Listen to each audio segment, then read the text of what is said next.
ایک مشفق عورت اور مجذوب کی کہانی۔ ایک عورت ایک دیوانہ مجذوب شخص کے پاس سے گزر رہی تھی جو زمین پر ایک تنکا ہاتھ میں لیے کچھ بنا رہا تھا۔ اس عورت کے دل میں ہمدردی پیدا ہوئی۔ اس نے پوچھا، تم کیا بنا رہے ہو؟ مجذوب بولا، میں جنت بنا رہا ہوں اور اسے حصوں میں تقسیم کر رہا ہوں۔ عورت مسکرا کر بولی، کیا میں اس جنت کا ایک حصہ خرید سکتی ہوں؟ اس کی قیمت کیا ہے؟ مجذوب نے جواب دیا، ایک حصہ 20 روپے کا ہے۔ عورت نے 20 روپے نکالے اور کچھ کھانے کا سامان دیا اور وہاں سے چلی گئی۔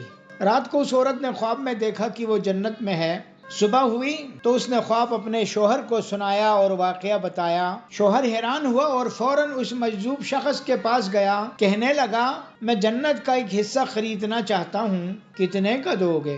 مجذوب بولا، میں اب نہیں بیچتا۔ آدمی نے کہا، کل تو تم نے میری بیوی کو 20 روپے میں دیا تھا۔ مجذوب شخص بولا کہ تمہاری بیوی نے جنت 20 روپے میں نہیں خریدی تھی، بلکہ اس نے میرا دل رکھا تھا، میرا خیال رکھا تھا، میرے زخموں پہ مرہم رکھا تھا، اور تم صرف جنت خریدنا چاہتے ہو۔ لیکن جنت کا تو کوئی طے شدہ مول نہیں۔ جنت ان کے لیے ہے جو لوگوں کے دلوں کو خوش کرتے ہیں، زخموں پر مرہم رکھتے ہیں۔